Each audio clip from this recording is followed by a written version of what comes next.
오늘은 욥기 6장의 말씀, 사람에 대한 집착이라는 제목으로 욥기 6장에 대한 말씀을 전하도록 하겠습니다. 먼저 앞의 내용을 말씀드리겠습니다. 엘리바스는 욥에게 하나님을 원망하지 말고 기도해라 라고 충고했습니다. 그리고 하나님이 주신 징계를, 고난의 징계를 그냥 받아들이라고 충고했습니다. 이 엘리바스의 충고는요, 세 친구들을 대표해서 말한 충고가 되겠습니다. 이후에 친구들의 말은 엘리바스의 말과 똑같습니다. 이 엘리바스가 친구들을 대표해서 충고를 준 것이죠. 그런데 욥은 이 엘리바스의 충고, 친구들의 충고를 받아들이지 않습니다. 친구들이 자신을 위로해주지 않고 자신이 죄로 인해서 고난을 받았다고 억울하게 정죄한 것에 대해서 큰 상처를 받았습니다. 그리고 엘리바스를 통해 주신 하나님의 귀한 말씀을 받아들이지 않습니다.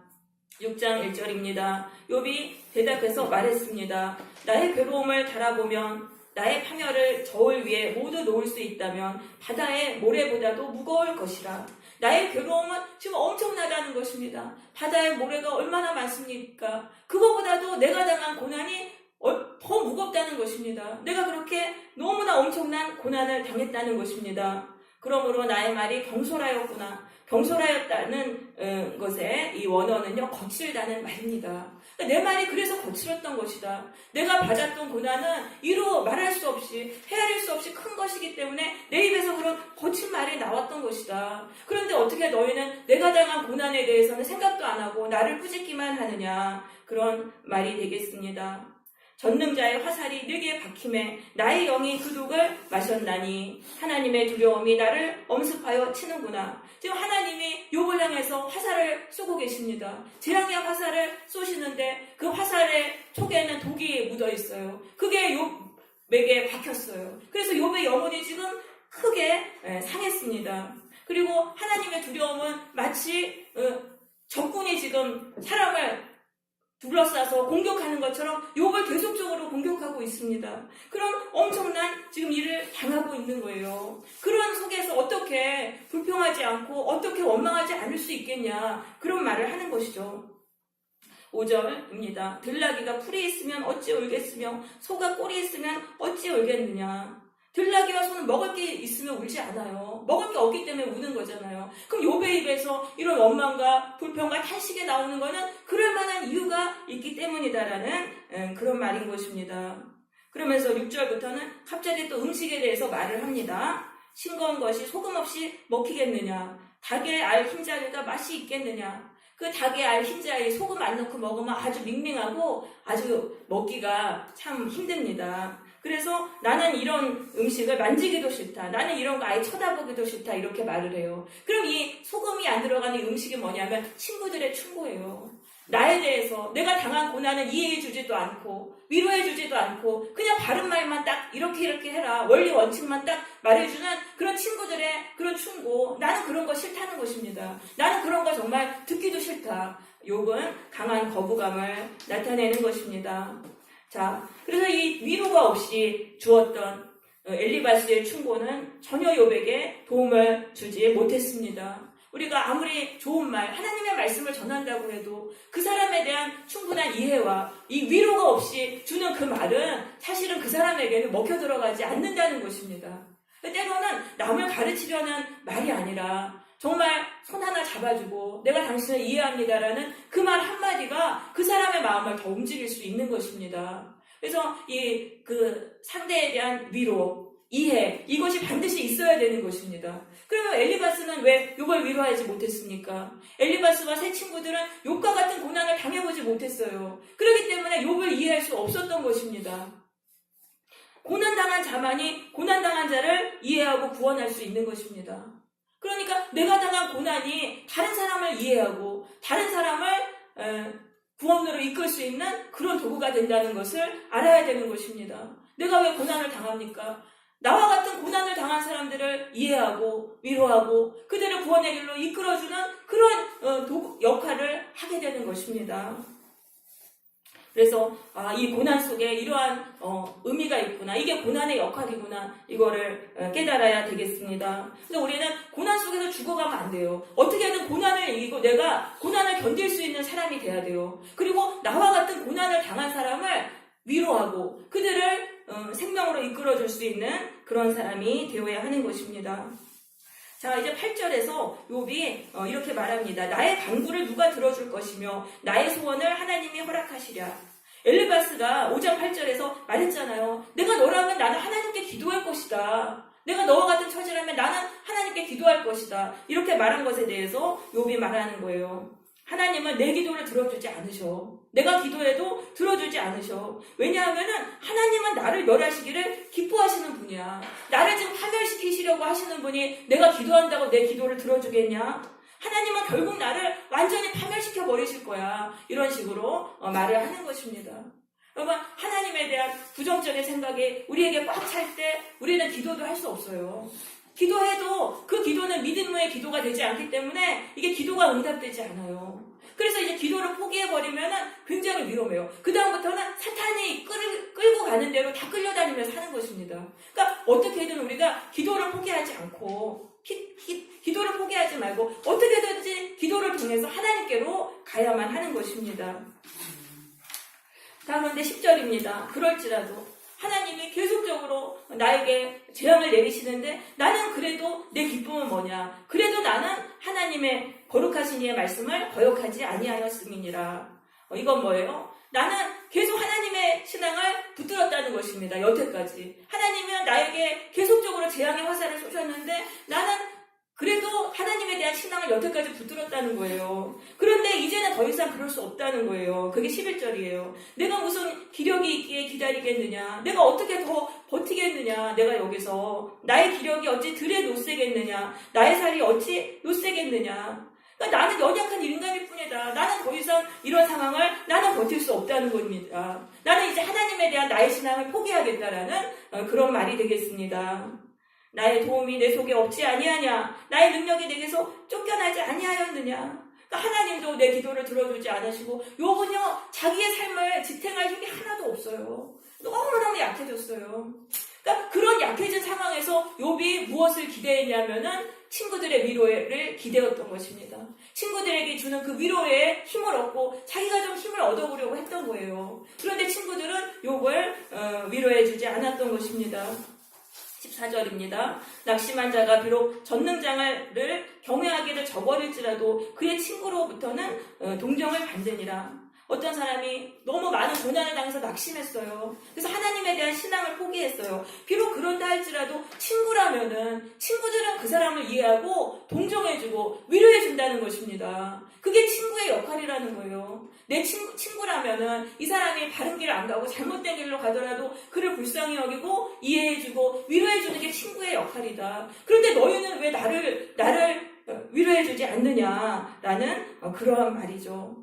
내 친구 형제들은 개울과 같이 변덕스럽고 그들은 개울의 물살같이 지나가누나. 내 형제들은 욥의 친구들을 말합니다. 이 개울이라는 거는 팔레스타인의 개울인 와디를 말합니다. 팔레스타인 땅은요 모래와 자갈로 이루어져 있어요. 그래서 개울이 물을 가둬둘 수가 없어요. 그래서 비가 오면은 물로 콸콸 넘쳐나는데 이제 비가 그치면은 바로 금방 말라버리고 밑바닥에 드러나는 거예요. 그럼 이 친구들이 이렇게 변덕스럽다는 거예요. 이 개울처럼 물이 확 불어났다가 갑자기 물이 확 마르는 것처럼 변덕스럽다는 거예요. 욥을 처음엔 위로해주러 왔어요. 그러더니 갑자기 돌변해서 지금 욥을 정죄하고 있잖아요. 너희들 왜 이렇게 변덕스럽냐 그런 말이죠. 그러면서 얼음이 녹으면 물이 검어지며 눈이 그 속에서 감추어질지라도 따뜻하면 마르고 더우면 그 자리에서 아주 없어지나니. 자, 그 산에서 겨울 내내 눈이 얼어요. 그러다가 이제 그게 녹아가지고 그 밑으로 딱 내려옵니다. 흙이랑 같이 물이 돼가지고 내려와요. 그래서 이 개울에 모여요. 그래서 개울에는 물이 있어요. 그런데 따뜻한 봄이 오면은 그땐 농사철이잖아요. 그때 진짜 물이 필요할 때인데 그때 되면 말라서 없어진다는 거예요. 그러니까 물이 필요 없는 겨울에는 그 개울에 물이 있는데 정말 농사의 때가 돼서 물이 필요할 때 가보면은 봄에는 개울에 물이 없다는 거예요. 그러니까 이건 뭐예요? 욥의 친구들이 진짜 필요할 때는 욥을 위로해주지 않았다는 거예요. 욥이 정말 친구들의 위로를 기대하고 필요할 때 그때는 정말 아무 도움도 되지 않았다.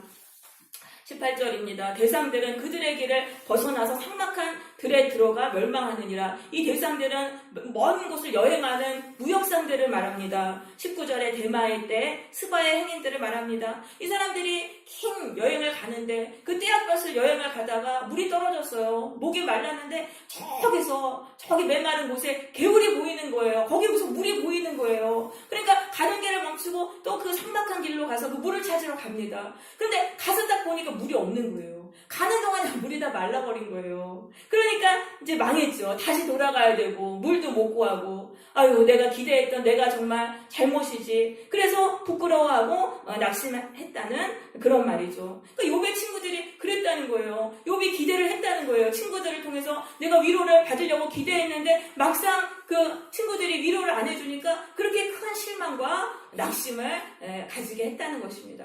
그러니까 기대를 하지 않으면 실망하지 않은데 기대를 했기 때문에 아주 실망하고 비참함을 느끼게 되었던 것입니다. 그래서 욥이 친구들이 자기를 비참하게 만들었어요. 그러니까 이제는 친구들을 빈정거리면서 공격하는 것입니다. 21절입니다. 이제 너희는 아무것도 아니로구나.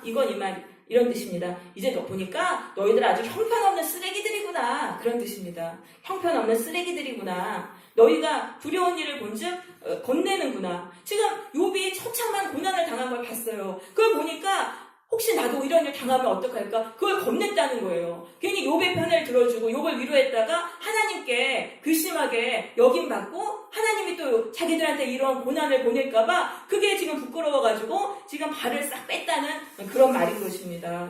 너희들 정말 형편없는 사람들이구나. 욥이 이런 식으로 말을 합니다. 내가 언제 너희에게 무엇을 달라고 했더냐? 내가 재물을 달라고 했더냐? 아니면 원수의 손에서 나를 구원하려고 했더냐? 너희들에게 희생을 요구한 게 아니라는 거예요. 내가 너희에게 원했던 건 단 하나, 너희들의 따뜻한 위로였던 것입니다. 근데 친구들이 그걸 안 해준 거예요. 그러니까 욥은 너무 괘씸한 거예요. 친구들이 너무 괘씸해요. 그래가지고 이제 친구들한테 이제 따지고 공격하기 시작합니다. 24절입니다. 내게 가르쳐서 나의 허물된 것을 깨닫게 하라. 내가 잠잠하리라. 지금 친구들은요, 욥의 구체적인 죄에 대해서는 지적을 못해요. 욥이 죄로 인해서 고난받았겠지, 넘겨짚으면서 두리뭉실하게 말했잖아요. 그러니까 욥이 그거를 딱 이제 붙잡고 공격을 하는 거예요. 구체적으로 말해봐. 내가 무슨 죄를 지었어? 너희들이 말할 수 있으면 내가 인정하고 아무 말 안 할게. 그런 말을 하는 거죠. 옳은 말이 어찌 그리 고통스러운고 너희의 책망은 무엇을 책망함이냐. 너희들의 말이 옳은 말이긴 한데 나를 너무너무 고통스럽게 한다는 것입니다. 그럼 무슨 목적으로 그런 책망을 하는 거냐, 그런 뜻이죠. 너희가 남의 말을 꾸짖을 생각을 하나 실망한 자의 말은 바람에 날아가느니라. 실망한 자의 말은 욥의 탄식입니다. 욥이 너무나 실망해서 한숨을 쉬면서 탄식한 그 말은 바람처럼 여겼다는 거예요. 친구들이 지나가는 바람처럼 무시하고 그 욥의 그 탄식에는 전혀 한마디도 안 하고 그냥 오직 꾸짖을 생각만 했다는 것입니다. 그러니까 친구들은 자기들이 욥처럼 고난당할까봐 그 고난을 피하려는 이기적인 목적으로 욥을 책망하고 있다는 그런 말씀이에요. 너희는 고아를 제비 뽑으며 너희 친구를 팔아넘기는구나. 너희는 진짜 인정머리는 요만큼도 없는 정말 냉정한 그런 자들이다. 이렇게 말을 합니다. 너희들 정말 무섭다. 너희들 진짜 무섭다.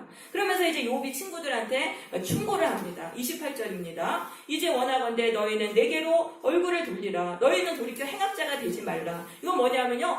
너희들을 위해서 나를 지금 팔아먹는 그런 일 하지 말고 다시 친구의 자리로 돌아오라라고 충고를 하는 것입니다. 아직도 나의 의가 건재하다. 이건 뭐예요? 나는 의롭다는 거예요. 불의한 건 지금 너희라는 거예요. 너희가 고난을 피하기 위해서 나를 지금 팔고 지금 나를 정죄하니까 너희가 잘못했으니까 너희가 돌아와라. 나는 아직도 의롭다. 이렇게 말을 하는 것입니다. 내 혀에 어찌 불의한 일이 있으랴. 내 미각이 어찌 속임을 분간하지 못하랴.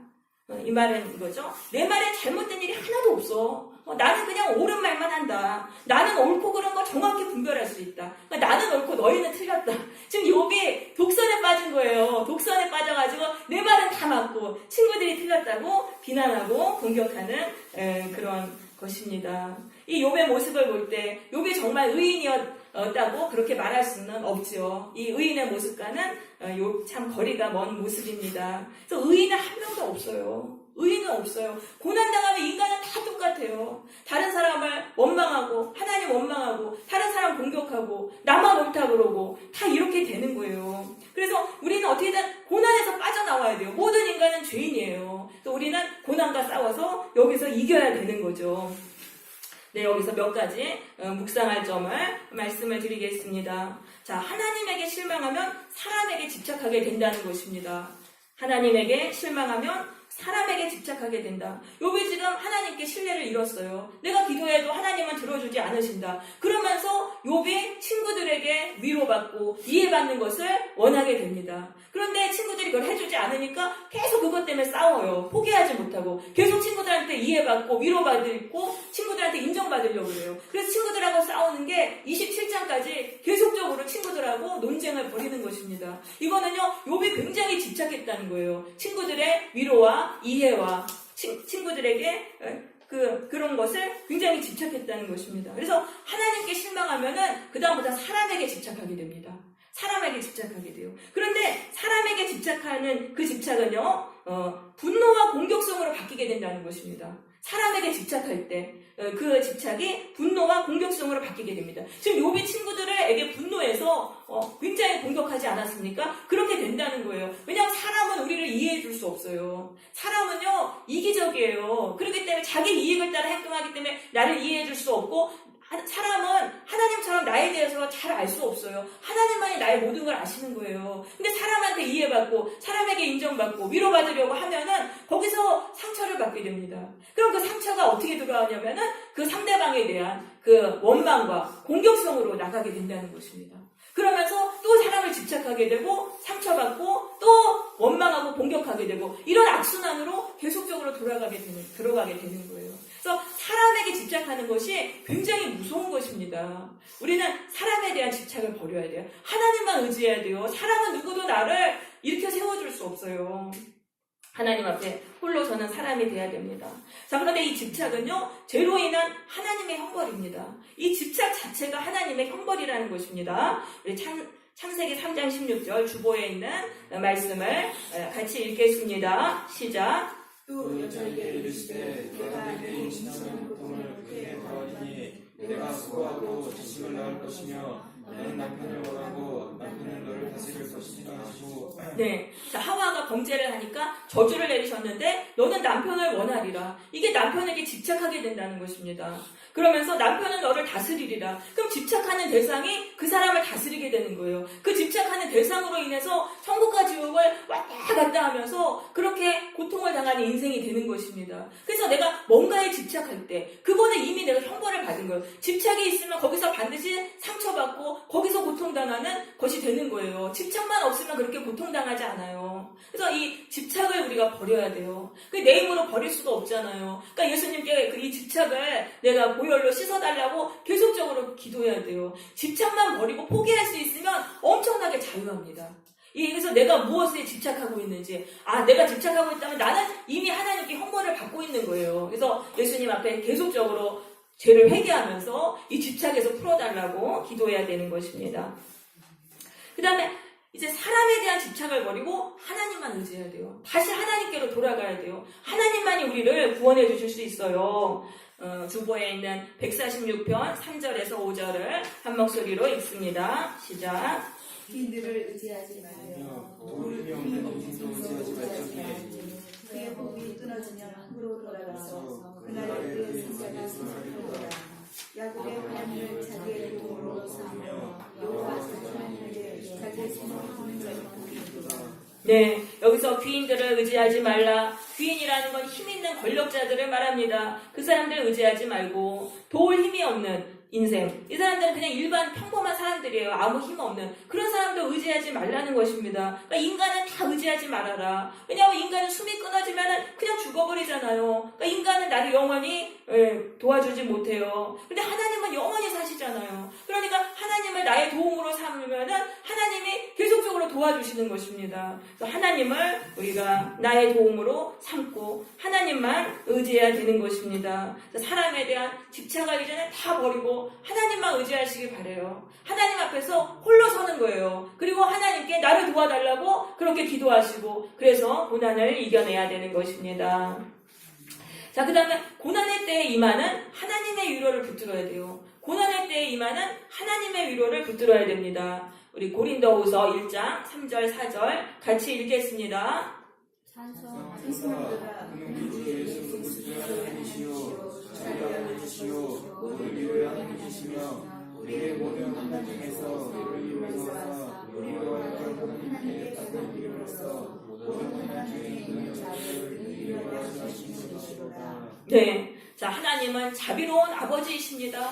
자비로운 아버지는요, 자식이 어려운 일 당하면 마음이 너무 아파요. 그래가지고 찾아가서 위로해 줍니다. 그런데 하나님이 그러시다는 거예요. 우리가 고난당하면 하나님이 마음이 너무 아프셔서 우리에게 찾아오셔서 하나님은 위로해 주신다는 거예요. 그래서 내가 너를 안다. 힘을 내라. 내가 너를 도우리라. 하나님은 계속적으로 위로해 주세요. 그 하나님이 주시는 위로를 붙들어야 되는 것입니다. 하나님이 주시는 위로를 붙들면 고난 속에서도 견딜 수 있어요. 위로의 힘은 엄청나게 큰 거예요. 그래서 하나님의 주신 위로를 붙들면 고난도 견딜 수 있어요. 또 고난을 견디고 이겨내면은 그 하나님께 받은 위로로 이겨냈잖아요. 그러니까 또 고난당하는 사람을 위로해 주는 거예요. 왜냐하면 내가 하나님께 위로받아서 내가 살았으니까 저 사람을 또 내가 살려야 되겠다. 그래서 그 은혜를 그렇게 갚는 거예요. 사람에게. 그래서 그 고난당한 사람을 또 위로해줘서 그렇게 살리는 그런 사람이 되게 하시는 것입니다. 그래서 우리는 이 고난을 하나님이 우리를 위로하신다는 것을 우리가 꼭 알아야 됩니다. 그 하나님의 위로로 힘을 얻고 고난을 이겨내고 나와 같은 고난당한 사람을 붙들어주는 삶을 살아야 되는 것입니다. 자, 그 다음에 약해질 때, 욥이 매우 약해졌어요. 그 약해질 때는 어떻게 해야 되냐면 예수의 이름을 불러야 돼요. 내가 너무 약해질 때 예수의 이름을 부르면은 그때 성령이 우리에게 임해서 우리가 성령의 도구가 되는 것입니다. 예수의 이름 부를 때. 자, 고린도후서 12장 9절 같이 읽습니다. 시작. 나의 이르시기를 내가 내게 주거다 이는 내 능력이 약한 데서 고장하였으라. 그러므로 우리가 이에 기뻐함으로 나의 여러 것들에 대하여 찬양하니 이는 그리스도의 능력이 내게 권리하며. 네.